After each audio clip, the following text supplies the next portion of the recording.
अस्सलाम वालेकुम फ्रेंड्स, कैसे हैं आप सब। उम्मीद करती हूँ आप सब खैरियत से होंगे। हम लेडीज चाहे वर्किंग वुमेन हो या हाउस वाइफ हो, हमारे घर की हर एक चीज को हमारी फुल अटेंशन की जरूरत होती है। मौसम और घर वालों की जरूरत के अकॉर्डिंग हमें बहुत सारी चीजों को चेंज करना पड़ता है। गर्मी के मौसम में जहाँ हम चूंटियों और मच्छरों से तंग पड़ते हैं, वहीं पे हमारे जो स्टोर्ड स्पाइसेस, जो दालें वगैरह होती हैं, उनके खराब होने का खतरा भी हमारे सर पे रहता है। साथ साथ घर में बहुत सारी चीज़ों की क्लीनिंग भी समटाइम ट्रिकी हो जाती है। तो आज की वीडियो में मैं आपके इन सारे प्रॉब्लम्स का सलूशन आपके साथ शेयर करने वाली हूँ। चलिए बगैर टाइम वेस्ट किए हम वीडियो को स्टार्ट करते हैं। लेकिन उससे पहले आपसे एक छोटी सी रिक्वेस्ट है कि अगर इनमें से कोई भी ट्रिक आपके लिए यूजफुल रहे तो फिर वीडियो को लाइक करना, शेयर करना और चैनल को सब्सक्राइब करना मत भूलिएगा। गर्मियों के शुरू होते ही जो चीज़ हमें सबसे ज़्यादा तंग करती है वो है चूंटियाँ, जो कि किचन में तो वाफिरी होती हैं। इधर कोई चीज़ गिरे उधर चूंटियाँ इकट्ठी हो जाती हैं। शुगर पॉट में तो कहीं ना कहीं से ये एंटर हो ही जाती हैं। इस तरह के मेरे जार में चीनी पड़ी होती थी और जैसे ही गर्मियाँ शुरू हुई तो बहुत छोटी छोटी चूंटियाँ इसमें जाने लगी। मुझे समझ नहीं आती थी ये कहाँ से एंटर होती हैं। तो फिर मैंने ये ट्रिक आजमाया। चीनी को कैसे इन चूंटियों से महफूज किया जाए, इसके लिए जो ट्रिक मुझे सबसे ज़्यादा यूजफुल लगा वो ये कि जब भी आप अपने शुगर जो है उसको पॉट में डालें तो साथ ही आप इसमें 4 से 5 अदद लौंग डाल दें। इस तरह से ऊपर आपने लौंग डाल देने हैं और उसके बाद आप कंटेनर का ढक्कन लगा दें। चूंटियां कभी भी शुगर के अंदर एंटर नहीं होंगी, चाहे आपका कंटेनर खुला ही रहे।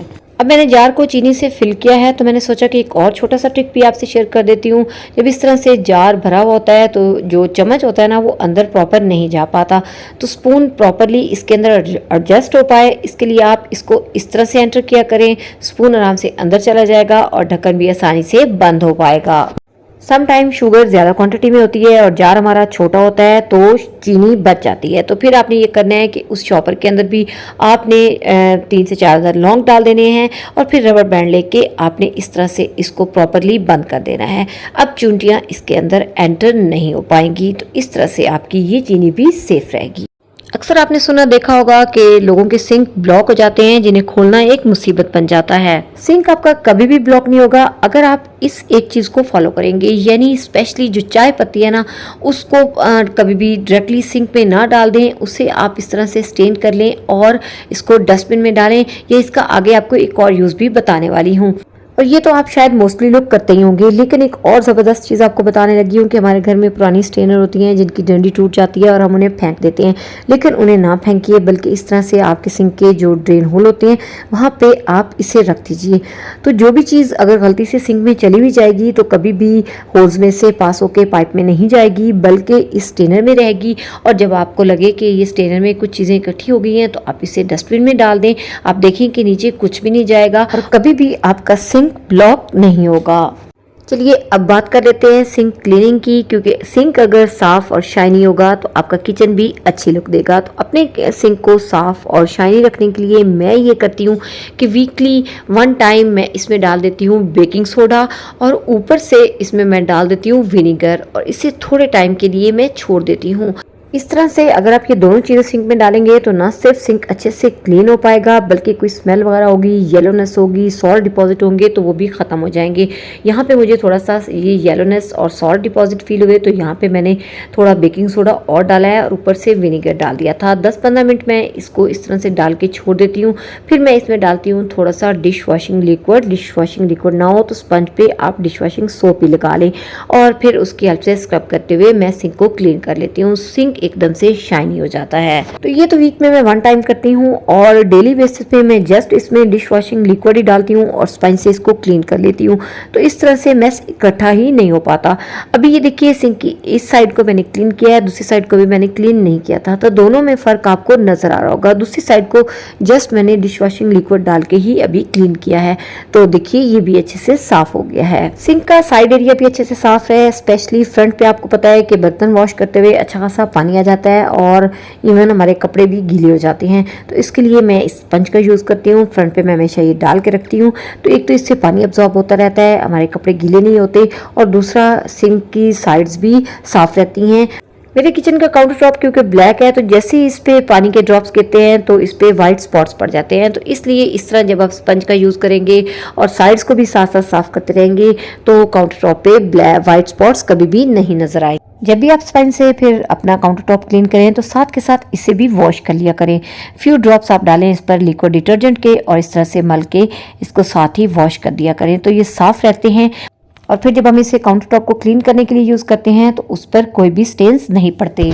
गर्मियों में एक और बड़ा प्रॉब्लम जो हम सभी को फेस करना पड़ता है वो ये कि हमारे जितने भी स्टोर्ड स्पाइसेस होते हैं, दालें वगैरह होती हैं, उनके अंदर सुसरी पड़ जाती है और वो खराब हो जाते हैं। तो अभी मैं आपको एक जबरदस्त सी टिप देने लगी हूँ जिससे आइंदा आपकी ये दालें और स्पाइसेस कभी खराब नहीं होगी। जब भी आप मार्केट से स्पाइसेस लेकर आए गर्मियों में स्पेशली, तो आप एक दफ़ा इस तरह से प्लेट में या किसी बड़े ट्रे में उन्हें डाल के धूप में ज़रूर रखिए। आपने नोट किया होगा कि जब हम इन स्पाइसेस को ओपन करते हैं ना तो इनमें हल्का हल्का मॉइस्चर होता है और एज इट जब हम इन्हें जार में डाल के रख देते हैं तो सर्दियों में तो इनमें फफूंदी यानी फंगस लग जाती है और गर्मियों में इनमें सुसरी पड़ जाती है।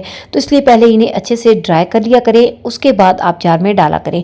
जब भी एक दफ़ा आपके स्पाइसेस ख़त्म हो तो नए स्पाइसेस डालने से पहले जार्स को ज़रूर वॉश किया करें और फिर इन्हें भी एक दफ़ा धूप में ड्राई कर लिया करें। जम्स भी किल हो जाते हैं और फिर ये अच्छे से ड्राई भी हो जाते हैं। उसके बाद आप इनके अंदर स्पाइसेस डालें, स्पाइसेस कभी भी ख़राब नहीं होंगे। और समटाइम जब हम स्पाइसेस को जार में फिल करने लगते हैं तो इनकी जो नेक होती है वो नैरो होती है और स्पाइसेस के बाहर गिरने का खतरा होता है। तो इसके लिए आप ये करें कि घर में कोल्ड ड्रिंक की जो बॉटल्स आती हैं उनमें से कोई बॉटल लें और इस तरह से इसकी ये जो टॉप नेक वाला पोर्शन है इसको कट कर लें। ये आपके पास एक फनल तैयार हो गया है।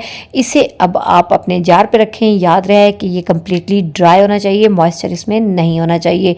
और फिर जी अब आप स्पाइसेस डालें, स्पाइसेस ईजिली आप ट्रांसफ़र कर पाएंगे। इसी तरह से जो स्पून आप इनमें डाल के रखते हैं वो भी कम्प्लीटली ड्राई होना चाहिए, यानी किसी भी चीज़ में मॉइस्चर नहीं होना चाहिए।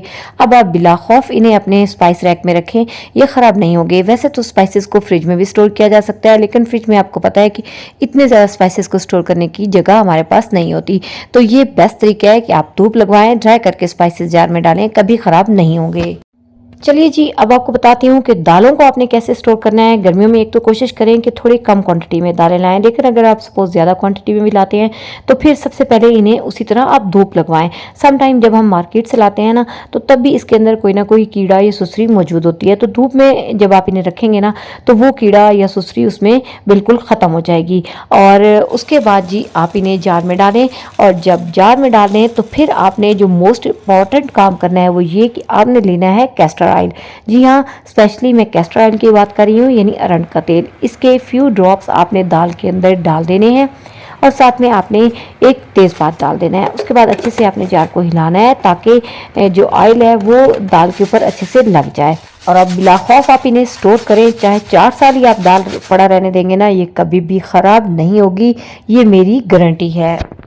और नेक्स्ट बात जो मैं आपको बताने लगी हूँ ये टिप तो नहीं है, बस एक छोटी सी इन्फॉर्मेशन है। हमारे पास इस तरह से ये जो नाइफ़ रखने के लिए स्टैंड होता है, इसमें ये जो जगह होती हैं ये तो डेफिनेट बात है नाइफ़ के लिए होती हैं और आप इसमें नाइफ़ ही लगाते हैं। और नीचे वाली ये जो स्पेस है ये सीजर्स के लिए आप यूज़ कर सकते हैं। जो किचन सीजर्स होती हैं वो आराम से आप यहाँ पे रख सकते हैं। और ये जो एक जगह है ना इसका पर्पज़ मोस्टली लोगों को पता नहीं होता, तो इसको आप यूज़ कर सकते हैं लाइटर को रखने के लिए। तो इस तरह से आपका लाइटर इधर उधर काउंटर टॉप पे नहीं पड़ा रहेगा, अच्छे से आप इसे सेट करके रख सकेंगे। और नेक्स्ट भी एक इंफॉर्मेटिव चीज़ आपसे शेयर करने लगी हूँ कि हम डेली बेसिस पे जो सब्जियां छीलते हैं उनके छिलके वगैरह होते हैं, इसी तरह से हम चावल भिगोते हैं या दालें भिगोते हैं, उसका पानी होता है, तो उसको आप कभी भी वेस्ट मत करें। तो ये पानी था, इसके अंदर पहले मैंने चावल भिगोए थे, फिर इसी पानी के अंदर मैंने डाल दिए थे ये वेजिटेबल के पील्स और इसके साथ जो चाय पत्ती होती है वो भी आप इसी में डाल दें। फिर आप इसे 2-3 दफ़ा इस तरह से हिला लें, 2-3 घंटे इसे पड़ा रहने दें। अब ये फुल ऑफ न्यूट्रेंट आपका पानी तैयार है। इसमें से अब आप छिलके वगैरह निकाल लें और इस पानी को आप अपने पौधों को दें। ये उनके लिए ज़बरदस्त खाद होगी और इससे उनकी ग्रोथ बहुत ही अच्छी हो जाएगी। इसके अलावा जी स्टील टैप्स को क्लीन करने के डिफरेंट मेथड मैंने आपके साथ शेयर करने थे। कपड़ों पे अगर कलर लग जाए तो उसे कैसे साफ़ किया जाए ये भी आपसे शेयर करना था, लेकिन वीडियो इस तरह से हो जाएगी बहुत ही लंबी। ये सारे मेथड इंशाल्लाह पार्ट 2 में आपके साथ शेयर होंगे। अगर इनमें से कोई भी टिप आपको पसंद आई हो तो लाइक करना, चैनल को सब्सक्राइब करना मत भूलिएगा। नेक्स्ट वीडियो तक के लिए अल्लाह हाफिज़।